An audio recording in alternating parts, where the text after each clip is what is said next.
Hello guys.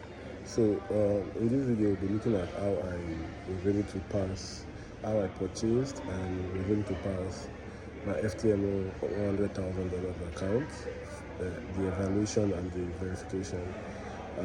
Also we'll be looking at what the next step is. Once you've passed your phase 1, what do you do? Once you've passed phase 2, what's left to do? How to handle the KYC, and obviously strategy that I used in passing the phase 1 and phase 2, and also the strategy I plan on using to create the funded account itself, because most time it's not always advisable to use the same strategy. Now, the reason why I purchased the account from FTMO, even though they are the most expensive in the market, is because, see, at the end of the day, the plan is to make money. At the end of the day, the plan is to being able to make withdrawals. And we can see, well, other firms are also paying out, but a firm like Funded Next is even saying 1 hour, if they don't pay, they'll pay you back. 24 hours, they'll pay you back. $1,000, I think they had to say sorry. I understand that, but see, if there is a firm that I know that I've used in the past, that I've heard people talk about, and I've not seen in any space where they try to manipulate or take advantage of the traders, I think it will be FTMO. And also, if you look at the rules, FTMO's rules are slightly better, especially the balanced based drawdown. I think that's like one of the best thing I like about them.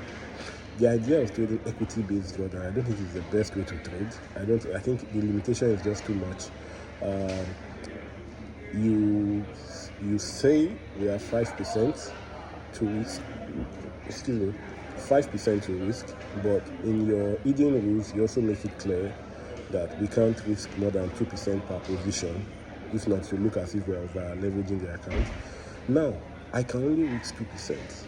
Or worst case scenario, 1.5% per position. That's the way I get paid if I'm trading with you. But I'm also using equity-based drawdown, which means that if I set my stop loss at 1%, and then the price goes 3% in my favor, if it comes back to 0%, your system will see that as if I'm taking a 3% loss. Which means that what that would force me to do is I have to always keep moving my stops or set my take profit at exactly 2%. Because if that trade goes above 2% and rejects back to 0, your system sees it as minus 2%. Then plus the 1% drawdown already as my stop loss. It means that the system will see that I've taken a 3% loss. Now, I can continue trading, there's no issue. But if I make any profit from that account and then I apply for payout, then you send me an email saying, oh, well, I was on equity-based drawdown. At some point, I went above 2% loss. There's a strict 2% rule. We can't go. And then traders are complaining every day saying that, no, they didn't do anything. They are not paying them when they got to payout. That's why. That's the only reason why they are not paying you, because you did not follow the equity-based drawdown. You've got to, if you're trading with equity, you've got to ensure your stop loss is at 1% and your take profit must always, not sometimes, always be on the 1%. And I think that's where the issue is with guys who trade equity. And I always advise guys that you've got to ensure that you're trading with balance based. Now, FTMO offers balance based, and that's why I went for FTMO. And also, their hidden rules are very clear. If you use their FAQ, you see very clear what they expect from you and how they expect you to go about your trades. And for me, I think I'm happy with that. I would not. I spent 530 US purchasing the account. I know that I could have used that same amount of money to buy maybe a 200k account with some other firm, but I don't want the headache, sleepless night of wondering if I'd trick one of their rules. There are some firms that I tried using some firm one time, and okay, for instance, now FTMO 4 days, you can pass the account in a day, and the other 3 days you can just open 0.01 and then close. No issues. It's allowed. But if you're trading with some firm, they'll tell you that for a day to be counted as a trading day, you must have made at least 0.50%. It makes no sense, given that we all agree that you're not likely to make profit every. So that's what traders are going through daily. They are going through this. It's not tough, it's live. You've got to see how traders are checking you. So, but with FTMO, the good thing is that you've paid the premium. So, and then you trade well. That's just it. So we'll go into the chart now, and then we'll look at the account metrics and the trades I took and how I was going to pass. And then we then talk about what the strategy is for the next step. Yeah, see you guys. Okay, so let's just take a look at the dashboard. When I purchased the accounts, my plan was never to spend a month on phase one, maybe another 2 weeks on phase two. The plan was just to go in and pass it. I mean, there was the time I bought a 200k FTMO account, and I did that. I passed phase one, and then obviously by the time we started trading phase two, or maybe I didn't even pass. I think I got 8% phase one. Yeah. Why I thought I passed phase one was because I was trading FTMO and another prop firm that had 8% target. No, FTMO is 10%. So I passed the other one phase one. Then FTMO obviously had some drawdown for like a week, and then I breached the account, right? So, and I also tried to go to another FTMO 100k account, different account, and every time I do that, when you're taking daily gain, 1% per day, what you hear people say a lot on the internet, you realize it doesn't work that way. We are not robots, we are not machines. It's very unlikely for you to be consistent like that. Where you just so if there's a way to attack it, you see a good setup. Like for instance, this account I had to wait before I even paid for the account. I was looking for a setup and then I found the setup before I actually paid $530 for the account. I saw the setup on Wednesday and I saw how it played out. So what I did especially was that I saw price accumulation, a lot of buying and sell gas, obviously. So price was going sideways. I knew it was going to be an expansion, and for me, from all what I've seen, I knew gold was going to expand. We're going to have like an expensive gold that day. So that was what the trade I took. I just went two lot size, target 700 pips, and just left it there. And obviously, it went all the way to $10,000, and that was why I passed it. So phase two came on a Monday. Yeah, I think I traded it on Tuesday. So on Tuesday again, we saw accumulation on gold again, and obviously I just entered the expansion from the accumulation and just expanded. And obviously I left it for 300 pips, two lot size again, and I passed it too. So I'm just going to show you the dashboard.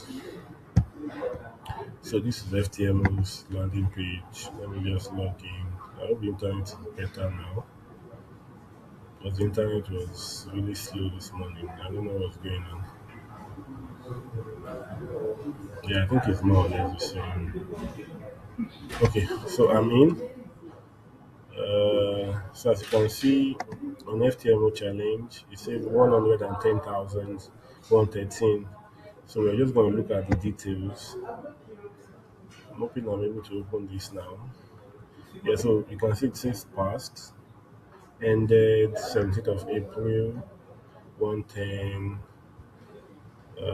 So this is where I want us to look at. So this is so you can see the first day was when we passed it with 10,000. The first two trade I entered, you can see I closed in 8 minutes.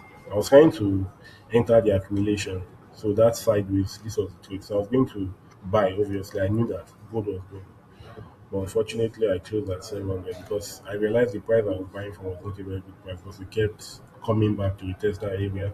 So I waited a bit and then I saw a very good price. Entered two lots. And like I said, it lasted about 2 hours and 10k was it. Now the issue was that I thought it would be enough. Then I realized I needed about 50 more. So I just entered that two lot size. And that's how we passed. So these trades you are seeing are just to make up the day. These are crypto trades, Saturday, Sunday, and Monday.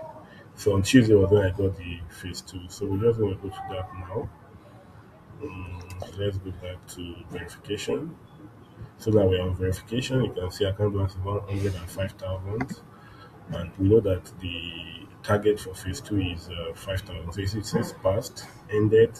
So I can't put any other trade here. Again, the same kind of trade. If you look at it, got it and five trades.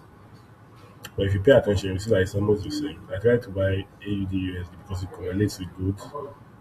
Unfortunately, it didn't go to my just to that 200. Then I tried to. Yeah, chief. Been good, been good.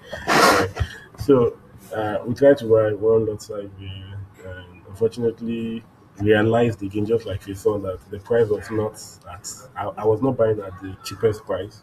So I closed the trade. I didn't bother waiting for it to go negative 1% and then rejects all the way back again. So I just waited. And when I realized that, oh, we have a very cheap price now, gold, that they've pushed it down a bit. So I entered the two lot size and then, just so again, just like the face on, I realized that, oh, I needed like 50.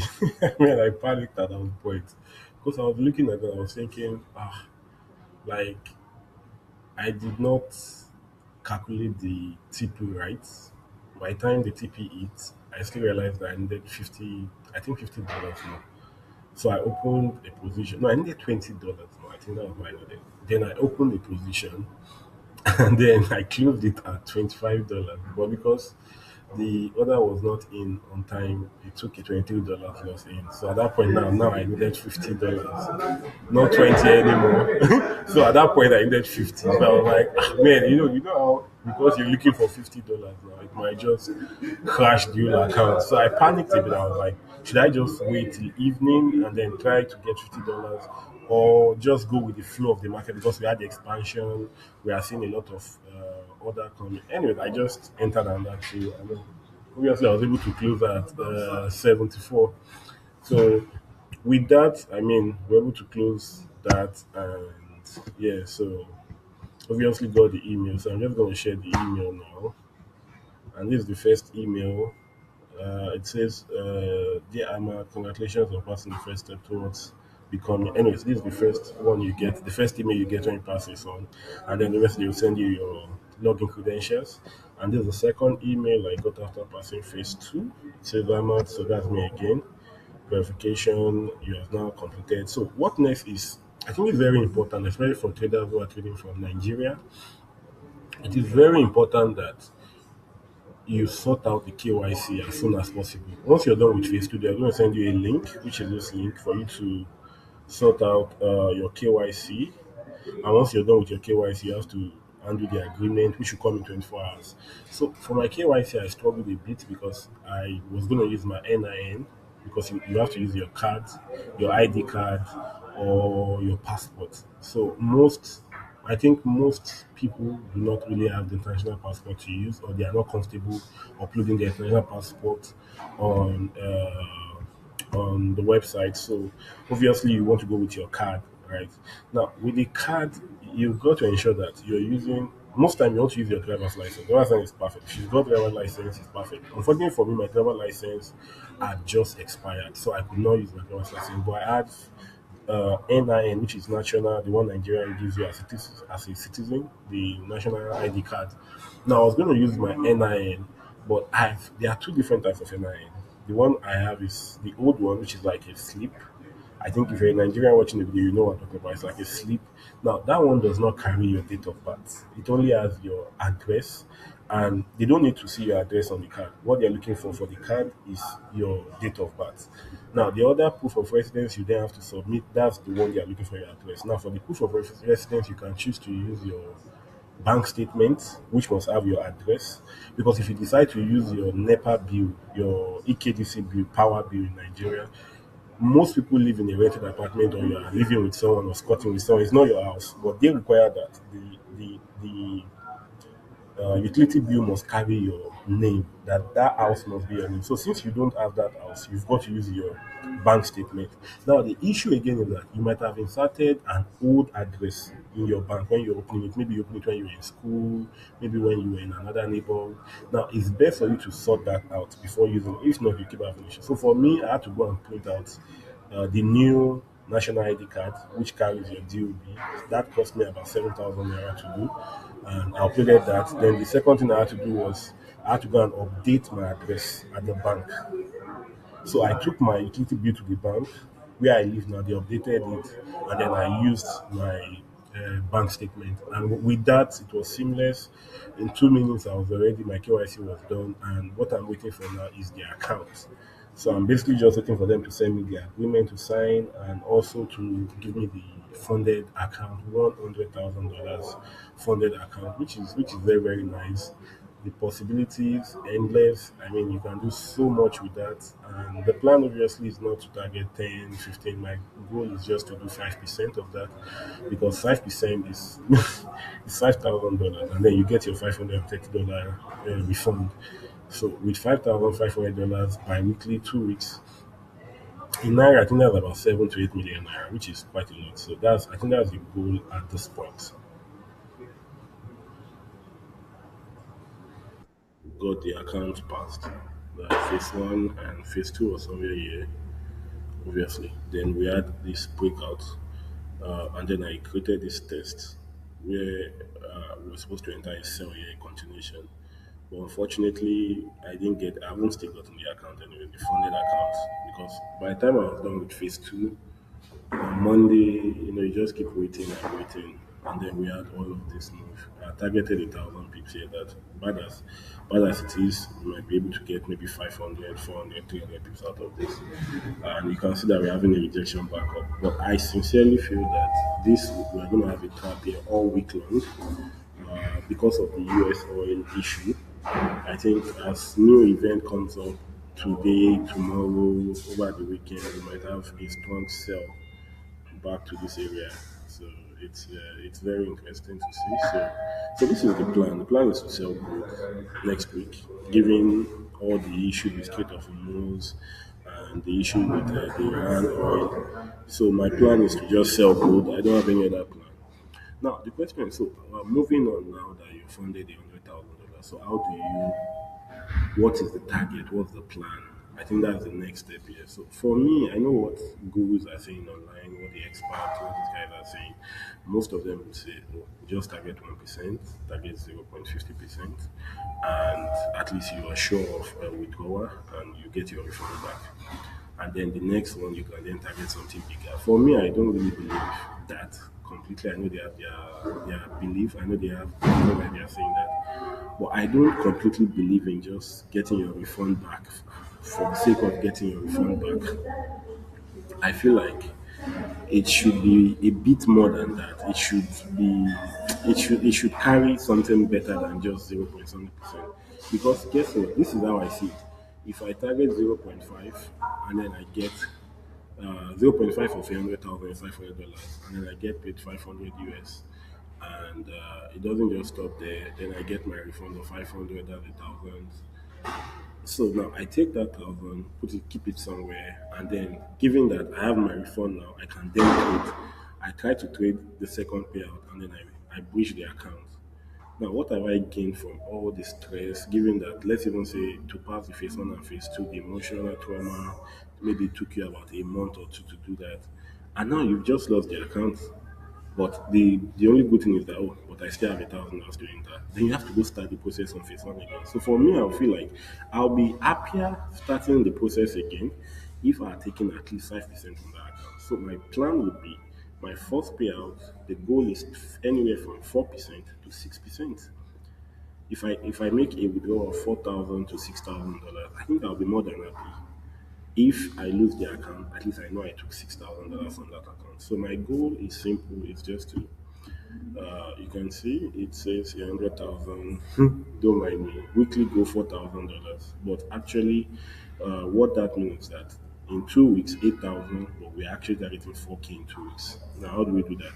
If we trade 0.50 lot size, if you notice that I traded 2 lot size during the challenge, now we are scaling down because the 2 lot size only have 50 pips to risk on gold, which is almost nothing. So we've got to ensure that for every position I enter, I've got to have at least 200 pips to risk. So with 0.50 lot size, I can target 450 pips, risk on 50 pips, and my risk will still be about $1,000, and my target will be three. So if I have a good trade, that's 3K. So two good trades is enough for me to start trading this account, which most likely does not work that way. I might start with a drawdown, but at the end of the day, in 10 days, when you look at the statistics, all I need to get is 4 out of 10 good trades to make about $6,000. And then we've got the target of daily target 3,000 last week. So if I close a trade at 1,000, if it does not get 3,000, it's still a good trade. Because at the end of the day, we want to see 6,000. So if a week goes this way, 5K, I won't bother trading the following week. So that's the plan. The plan is to just make 4 to 6%, and then I'll be fine. So I will make another video, progress on the account, and then we'll see what we were able to accomplish, and also show you the process of withdrawal. Like I've shown you the process of KYC and getting the funded stage. So we'll look at withdrawal process, the account. I paid for the account using my dollar card, even though I'm in Lagos. So I'll probably make my withdrawal using the same process, my dollar card, but we'll see how it goes. All right. So see you guys on the next one. Let's hope it's a good one.